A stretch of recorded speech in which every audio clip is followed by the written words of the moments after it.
Assalamualaikum warahmatullahi wabarakatuh. Halo semuanya, nama saya Aditya Raka dengan NPM 2401051011 sebagai mahasiswa D3 Perpajakan Universitas Lampung. Di sini saya akan menjelaskan materi tentang landasan hukum bisnis, bentuk usahanya, dan legalitasnya. Materi ini saya sampaikan dari mata kuliah Etika dan Hukum Bisnis. Di sini saya akan menjelaskan pengertian bisnis dan pentingnya hukum dalam dunia usaha. Bisnis adalah kegiatan yang melibatkan produksi, distribusi, serta penjualan barang dan jasa dengan tujuan untuk mendapatkan keuntungan. Bisnis dapat dilakukan oleh individu, kelompok, maupun badan hukum dengan berbagai bentuk usaha, seperti perusahaan dagang, industri manufaktur, jasa keuangan, dan lain sebagainya. Dalam menjalankan bisnis, hukum memiliki peran yang sangat penting. Tanpa adanya hukum yang jelas, bisnis bisa mengalami banyak kendala, seperti perselisihan kontrak, perlindungan hak kekayaan intelektual, serta sengketa antara pekerja dan pengusaha. Oleh karena itu, setiap badan usaha wajib memahami serta mematuhi peraturan yang berlaku agar kegiatan bisnis dapat berjalan dengan lancar dan berkelanjutan. Selanjutnya adalah materi tentang landasan hukum dalam bisnis. Landasan hukum bisnis di Indonesia mencakup berbagai undang-undang yang mengatur aktivitas ekonomi, perlindungan konsumen, serta legalitas badan usaha. Beberapa peraturan hukum yang menjadi dasar dalam dunia bisnis adalah yang pertama itu diatur dalam Undang-Undang Bisnis. Yang pertama ada Undang-Undang Nomor 3 Tahun 1982 tentang wajib daftar perusahaan, di mana setiap perusahaan wajib didaftarkan agar memiliki status legal dan mendapatkan perlindungan hukum. Nah, yang kedua yaitu tentang Undang-Undang Nomor 5 Tahun 1999 tentang larangan praktik monopoli dan persaingan usaha tidak sehat, yaitu di mana bertujuan untuk menciptakan iklim persaingan yang sehat antara pelaku usaha.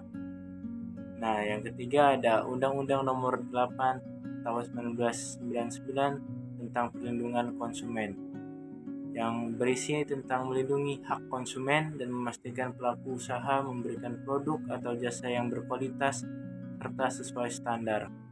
Nah, yang keempat ada Undang-Undang Nomor 40 Tahun 2007 tentang perseroan terbatas atau Undang-Undang PT, yang berisi mengatur tata cara pendirian, pengelolaan, serta tanggung jawab sebuah perseroan terbatas. Yang kelima ada Undang-Undang Nomor 20 Tahun 2008 tentang usaha mikro, kecil, dan menengah atau biasa kita sebut UMKM. Memberikan kemudahan bagi UMKM dalam memperoleh izin usaha serta bantuan modal usaha adalah isi dari undang-undang tersebut. Nah, yang keenam ada Undang-Undang Nomor 25 Tahun 2007 tentang penanaman modal, yang berisi tentang mendorong investasi dari dalam maupun luar negeri dengan memberikan kepastian hukum. Nah, yang ketujuh ada Peraturan Pemerintah Nomor 24 Tahun 2018 tentang pelayanan perizinan berusaha secara elektronik atau OSS. Isi dari undang-undang tersebut adalah mempermudah proses perizinan usaha melalui sistem online agar lebih efisien dan cepat. Selanjutnya itu prinsip-prinsip hukum dalam bisnis.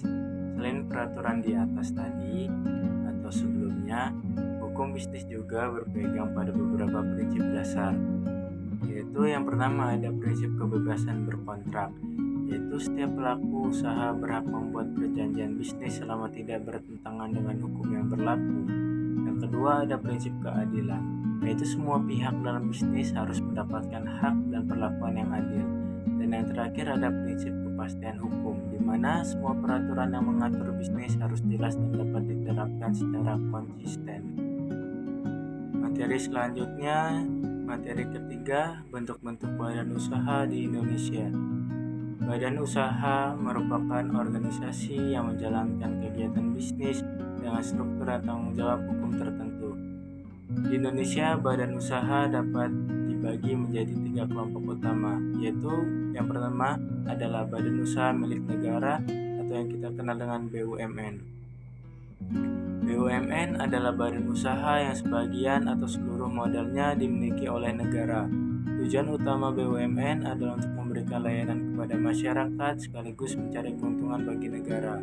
Jenis-jenis BUMN yang pertama ada perusahaan perseroan atau persero. Mereka berorientasi pada keuntungan. Contohnya ada PT Pertamina, PT Bank Mandiri, PT Telekomunikasi Indonesia atau Telkom. Jenisnya yang kedua ada perusahaan umum atau Perum. Mereka berfokus pada layanan masyarakat. Contohnya Perum Bulog dan Perum Damri. Badan usaha yang kedua ada badan usaha milik swasta atau BUMS. BUMS adalah badan usaha yang didirikan dan dikelola oleh pihak swasta dengan tujuan mencari keuntungan. Jenis-jenis BUMS ada yang pertama perusahaan perseorangan dimiliki dan dikelola oleh satu orang saja. Contohnya itu toko kelontong, warung makan, atau usaha rumahan. Jenis yang kedua ada firma atau FA, usaha yang didirikan oleh dua orang atau lebih dengan tanggung jawab bersama. Contohnya firma hukum dan konsultan. Nah, jenis yang ketiga ada persekutuan komanditer atau CV, terdiri dari sekutu aktif atau pengelola dan sekutu pasif atau pemodal. Contohnya usaha perdagangan dan konstruksi kecil. Jenis yang keempat dari BUMS ada perseroan terbatas atau PT, berbadan hukum dengan kepemilikan saham yang terpisah dari pengelolaannya. Contohnya ada PT Indofood dan PT Unilever. Nah, yang terakhir ada koperasi. Koperasi ada badan usaha yang berlandaskan asas kekeluargaan dengan tujuan menyejahterakan anggotanya. Contohnya ada koperasi simpan pinjam dan koperasi konsumsi. Materi keempat ada legalitas badan usaha dan perizinannya. Agar sebuah usaha dapat beroperasi secara sah, diperlukan beberapa dokumen legal. Antara lain, jenis yang pertama ada dokumen legalitas wajib. Yang berisi pertama ada nomor induk perusahaan atau NIP yang diperoleh melalui sistem OSS sebagai identitas legal usaha.